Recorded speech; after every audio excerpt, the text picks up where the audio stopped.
Halo guys, kembali lagi nih dengan admin. Dan kali ini, admin bawa informasi yang bakal bikin perasaan kalian campur aduk. Karena apa yang sedang dilakukan oleh Menku Purbaya, kali ini bukan hanya sekedar perubahan kebijakan, bukan sekedar merevisi peraturan, tapi ini adalah operasi besar-besaran untuk mengubah arah mesin ekonomi Indonesia. Dan dampaknya gak main-main, gak ada yang bisa lari. Mulai dari eksportir, pasar global, bank swasta, bank asing, sampai negara-negara yang selama ini menyedot falas dari Indonesia, semuanya kena getahnya. Nah, semua ini sekaligus membuktikan ternyata ya, selama ini banyak sekali kebijakan konyol di negeri ini. Dan kalian pasti penasaran nih info lengkapnya. Tanpa banyak basa-basi, yuk kita bahas lebih detail lagi. Guys, kalian pasti ingat nih, bagaimana selama ini uang hasil ekspor Indonesia cuma numpang lewat doang. Masuk sebentar, dikonversi sebentar, terus bye, keluar lagi deh dari negara kita. Inilah lubang terbesar ekonomi Indonesia selama puluhan tahun. Bayangin nih, sumber daya alam dari Indonesia, tapi buat bangun negara lain, buat memperkaya negara lain. Gila nggak tuh? Dan sekarang nih, Menteri Purbaya menutup lubang itu total. Ya, total bro. Karena mulai 1 Januari 2026, 100% DHE atau dana hasil ekspor sumber daya alam Indonesia wajib diparkir di Bank Himbara. Bukan bank asing, bukan bank kecil atau LPIE, tapi Bank Himbara dan titik bukan koma. Nggak cuma itu, konversi ke rupiah maksimal sebesar 50% dan retensi falas non-migas harus 100% selama 12 bulan. Nah, hasilnya nih, Indonesia bakal kebanjiran likuiditas falas atau dolar. Sementara jalan keluarnya ditutup rapat. Gila nggak tuh? Bisa-bisanya nih punya ide semacam ini nih. Tapi dibalik itu semua, eksportir harus siap nih. Cash flow mereka bakal berubah total. Akses ke rupiah makin ketat. Biaya pembiayaan operasional di dalam negeri makin berat. Di sisi lain, biaya kepatuhan melonjak.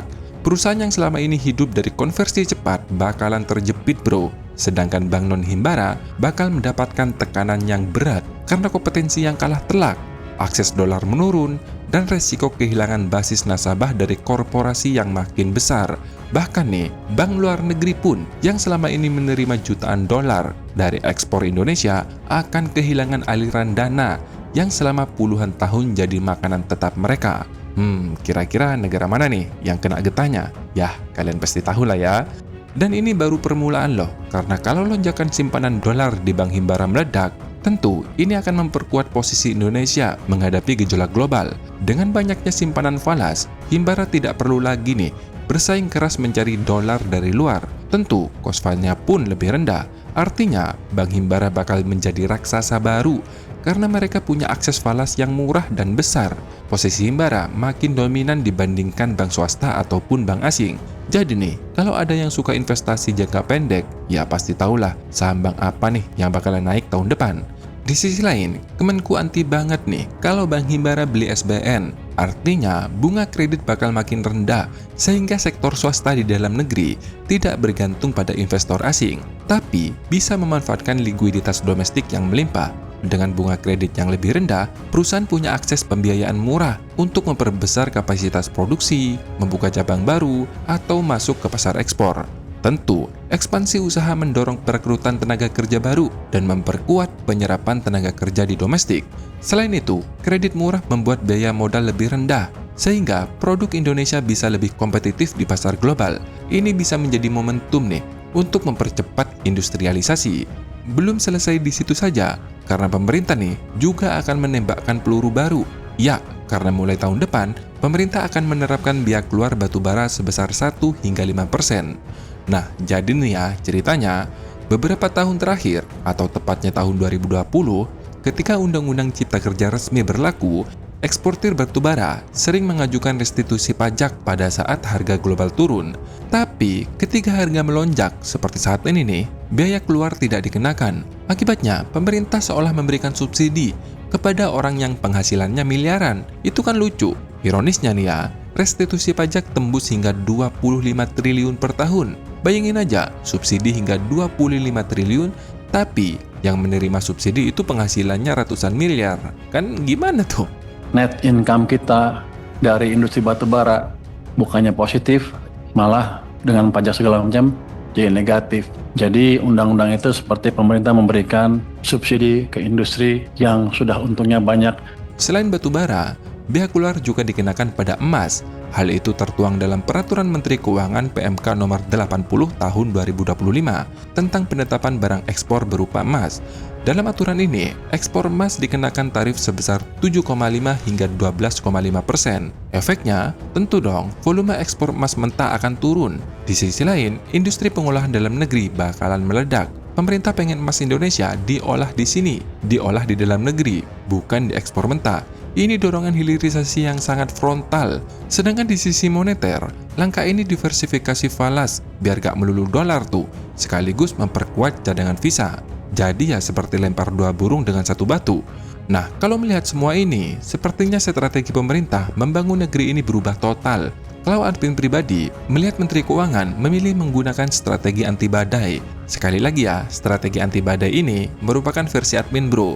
Kalau versi ilmu ekonomi itu disebut dengan domestic demand powerhouse. Atau gampangnya nih ya, mesin pertumbuhan kita digeser dari ekspor, khususnya bahan mentah, beralih ke konsumsi dan investasi domestik jangka panjang.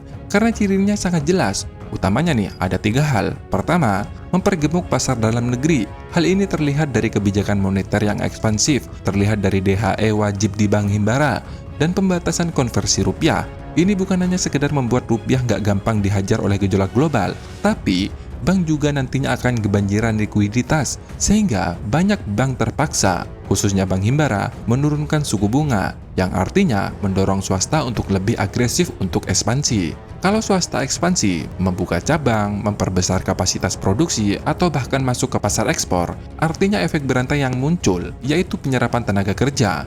Jadi, di sini 2 hal yang bisa didapat, yaitu inflasi yang stabil, gaji tidak tergerus yang ujungnya daya beli masyarakat meningkat. Nah, yang kedua nih, mencegah ekonomi bocor ke luar negeri, capital flight atau CBIAS. Sebelumnya, banyak uang ekspor masuk sebentar kemudian ditarik keluar. Sekarang, ditutup total. Artinya, dana produksi operasi, reinvestasi, dipaksa berputar di dalam negeri, membuat velocity of money atau perputaran uang meningkat tajam. Artinya, ujung-ujungnya sama seperti poin pertama tadi. Dan yang terakhir nih, mengenakan bea keluar pada komoditas yang memaksa hilirisasi dan sekaligus menaikkan nilai tambah.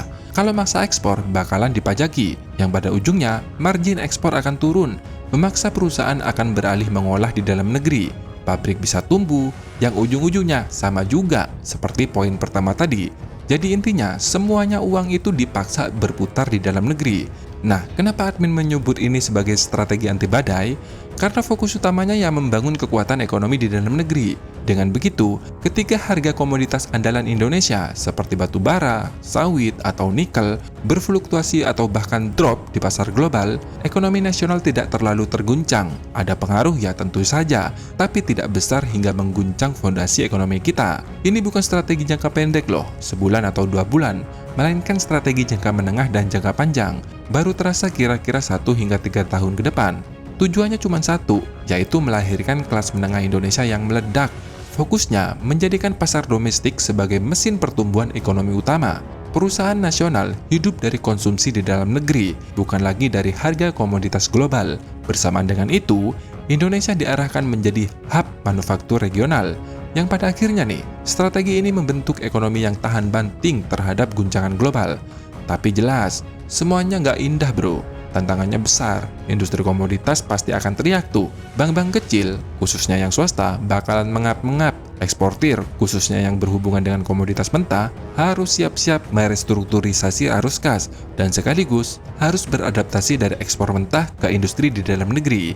Tapi kalau rencana ini berhasil, Indonesia bakalan punya ekonomi yang sangat kuat dari dalam. Indonesia bakalan berdiri di level yang sama dengan Korea Selatan ketika middle class mereka meledak antara tahun 90-an. Kalau nggak salah nih ya, kala itu kelas menengah Korea Selatan sekitar 75% dari populasi.